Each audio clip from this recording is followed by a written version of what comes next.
Dan here, still in Zurich, probably not by the time you see this, I'll probably be back in Prague then. And I've just been preparing for tomorrow's ENFP Unleashed coaching and community call. I'll tell you a bit about those at the end of this video. But I wanted to share a couple things because there were some questions people had, some topics they wanted covered on the session that I thought, you know what, that would actually be a good YouTube video as well. So why not go for a walk, enjoy the nature a bit, and film something here. So here's one that I thought I would cover. What are great ideas for passive income? I used to own an Airbnb, but can't do that where I live. I'm leery with some of the ads I see for AI, investing, etc. Leery is definitely what you should be. Okay, so first of all, I have perhaps a contrarian opinion when it comes to some forms of passive income. But I think more realistically, I have an intelligent view on it for people who aren't trying to make money off you. So if you go online, you see a ton of people pushing certain types of investments, crypto, etc. But think about it. Someone who thinks, you shouldn't invest in crypto, it's a waste. Or whatever reason, right? They're anti-crypto investing. But they don't make their money in investing. They have no reason to go online and film 50 videos about why you should not invest in crypto, unless they're trying to sell you another investment you should be making, right? So when you go online, you're gonna see a lot of people telling you why crypto is a good investment because that's their business. And look into people who are pushing crypto, look into them, right? They always are part of some crypto fund or some organization or something, right? They're never just like a really smart financial person. So I filmed this video going back probably 5 years now, maybe more. Crypto at the time, Bitcoin, was less than $1,000. And I filmed this video and I said, I will never invest in Bitcoin. And I explain why, and I'll cover that a little bit in this video here. I'll give you kind of the whole lowdown on passive income, how it's viewed, what I think can be actually good sources of passive income, and maybe a healthier way to think of it in this video, right? So I filmed this video when Bitcoin was less than $1,000. It's now 60,000, I think, probably around there as I'm filming this. I've not taken that video down, and I will never take that video down because I stand by my reasoning.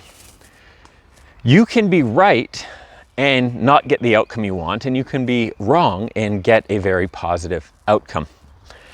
When I've asked the most intelligent friends I have, both in terms of literally just like education and IQ, and also the people who are very financially savvy, very few do anything with crypto. And the people who understand finance the best don't touch it. So my logic in that video was that the good forms of passive income are based more on some kind of value creation. So having an Airbnb property is a good example of this. If you take a regular property, like a regular apartment, and then you you make it really nice, you set it up well, and then you run it as an Airbnb, you've actually created more value because you've basically created your own mini hotel.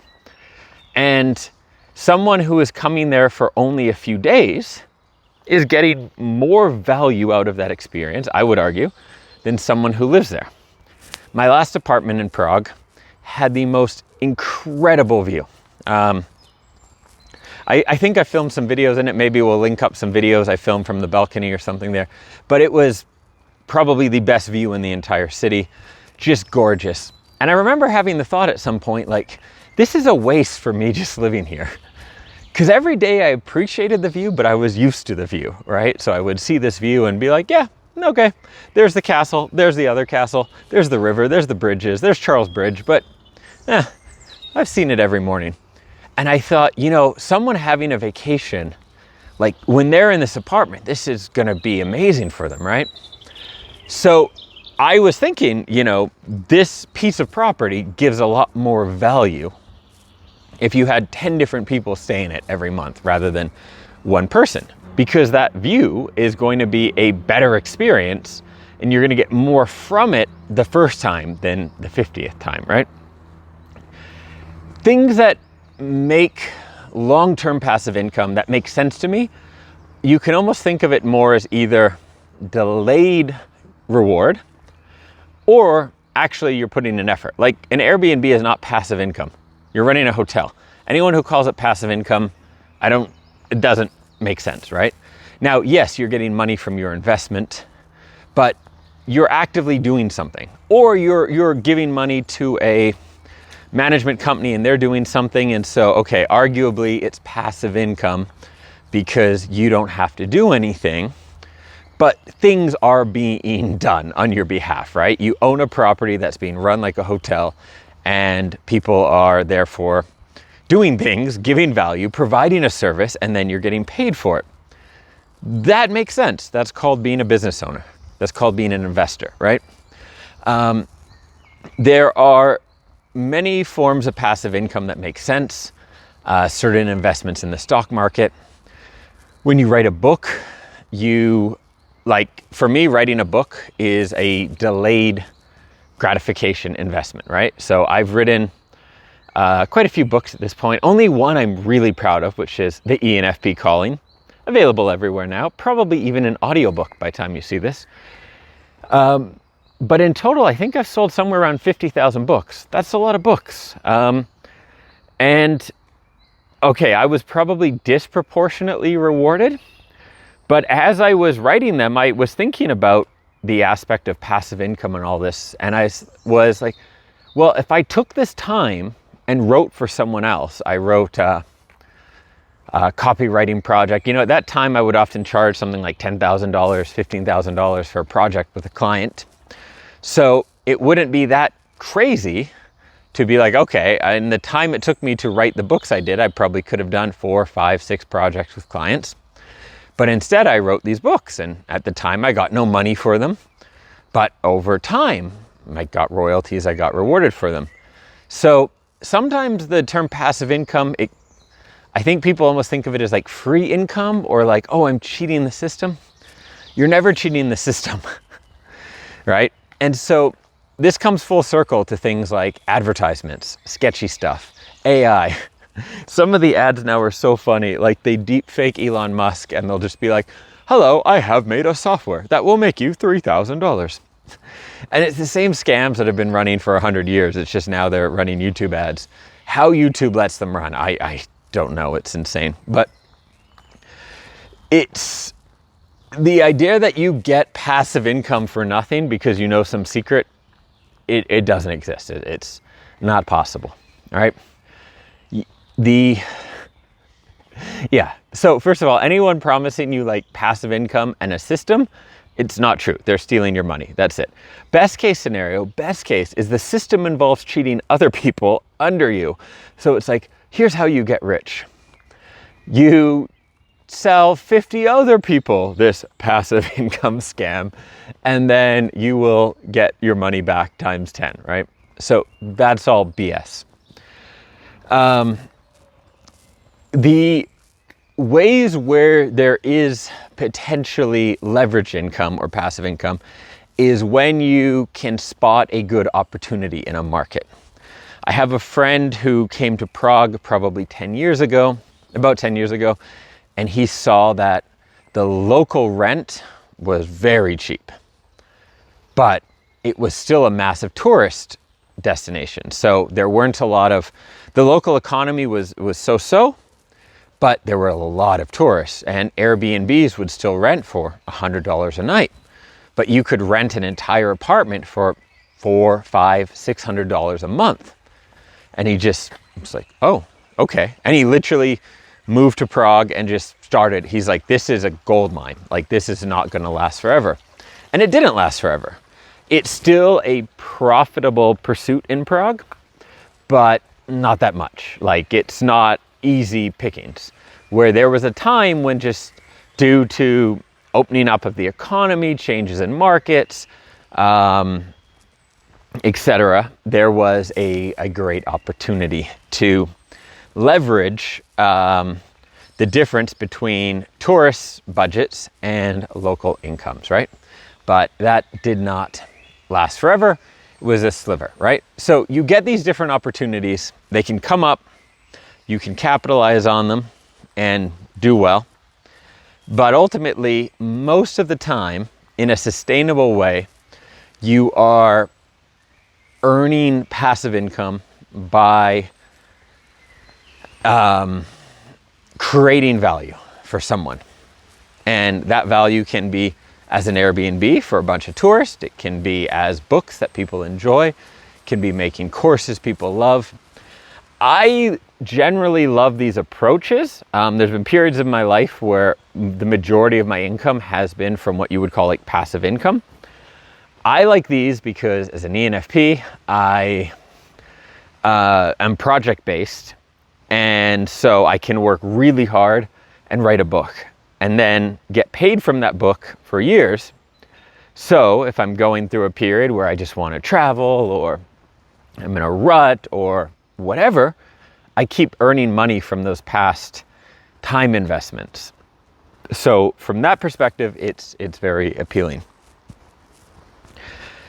The thing to keep in mind with speculative investing and speculative passive income, and I've had this argument with a few ENTPs actually, including my own brother, is that the main problem with it is when you are making money off of something that is essentially chance. So speculative investing differs from value investing in that you're essentially investing hoping other people invest and drive things up. So you're not thinking, oh, crypto is like really valuable and amazing. You're thinking other people are going to buy crypto and then it's going to go up. This is the real estate market where I'm from in Vancouver. It's the average mortgage payment is something like 90% of income. It doesn't make any financial sense. But we have a lot of, at least we did, a lot of foreign buyers, mostly Chinese, some Russians, who wanted to like get their money out, and they would just buy up property to get their money out of their dictatorships. And then local people would speculate and be like, oh, well, the price keeps going up, so I'm just going to buy stuff and it will keep going up. And then it ultimately did. I mean, that's what happened. But here's the problem with speculative investing, in my opinion, is right now, if someone were to just put $1 million in my bank account because of a guess I made, it would mess me up. Like, I wouldn't work. I don't know, it would mess with my head. I'd be like, and the thing is, for most of what we do, there's a financial incentive, right? I love you guys. I love the ENFPs, my people. I enjoy making these videos, writing books, running the coaching sessions, and everything like that. But I'm not going to lie to you and tell you that if I had a few $1 million just show up in my bank for random reasons, it wouldn't kill some of my motivation to do the parts of this business that I do that require extra effort, right? It's like, Dan, you should edit your videos. No, okay, all right, I don't edit my videos now, but let's pretend, right? Oh yeah, you like, it would be very hard to stay motivated. And that's a problem. Part of what happens in life is you pursue things for extrinsic rewards. You want to get a car or take a trip or be impressive to people or get status or whatever. And in doing so, you undergo personal reflection, struggles. You go through some journey that makes you a better person. And at the end of it all, maybe you become a little more spiritual. Maybe you become a deeper thinker, a better person. And you develop essentially as a human being, right? This is why you may have heard people say things like, it's not about reaching your goals, it's the person you become to reach your goals. And this happens. And so if you're a 24-year-old guy who wants a fancy car because you want to impress women and feel cool among your friends, and you have to like work really hard to get that, and you do it in an honest way where you learn to create value, that's pretty cool, because you will develop and actually probably by the end of it all, not just want to buy a fancy car to impress your friends, because you'll realize that that's horseshit. Literally, where's it? There you go. That's what that is. And you're going to realize like, oh, actually there's more to life than that. And that's not the kind of person I want to be. But if you're a 24-year-old guy and you want to impress people, and then you get involved in some sketchy business, or you make speculative investments and then you just make the money. Then fast forward, you're gonna be a 30-year-old, 40-year-old, 50-year-old douchebag. You're never gonna develop as a human being. And you see those people driving around in their, well, we all know the cars they drive and how they act and the kind of people they are, right? And so I personally would never want to throw some free money in my bank account, because I don't think it would make me a good human being. I think it would actually really detract from my life, and I would encourage you to do the same. So, what is the conclusion in this really wordy video? Well, one, to summarize, passive income for ENFPs is awesome. That might have surprised you, but really, we should go for passive income because we are project-based, which means it's really fun for us to work really hard and make something of value and then get rewards for it for a long time. So passive income is great. But number two is the passive income should be based on creating real value. So write a great book, make an awesome course, buy a property and renovate it and turn it into something really cool and valuable and experience for people. Do something that's valuable and get your passive income from that. Once someone is running an ad to you, offering you some kind of passive income, it's not a real thing. It's just not. So avoid the scams. For the love of God, avoid the scams. Think about what you can do that is valuable and using your personality and your superpowers and all that, and sink your energy into that and make it and create passive income that way. I said I would mention about the ENFP community calls. So I have this program called ENFP Unleashed. It's a 12-week training program for ENFPs. Each week there is a training on topics like entrepreneurship, dealing with ADHD, relationships, superpowers, your kryptonites, all these sorts of things.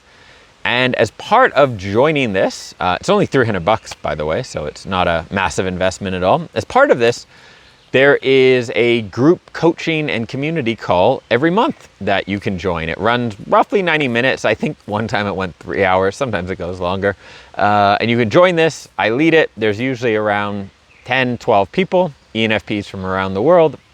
And yeah, I answer your questions. We do some exercises. We do breakout rooms. You get to meet people, all sorts of good stuff. And that's included for free when you buy the program. And that lasts as long as I'm doing those. So you might get a couple years of group coaching sessions all as part of that initial purchase. So that happens the first Wednesday of every month.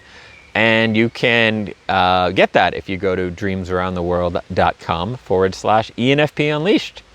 Thanks for watching. Catch you in the next video soon.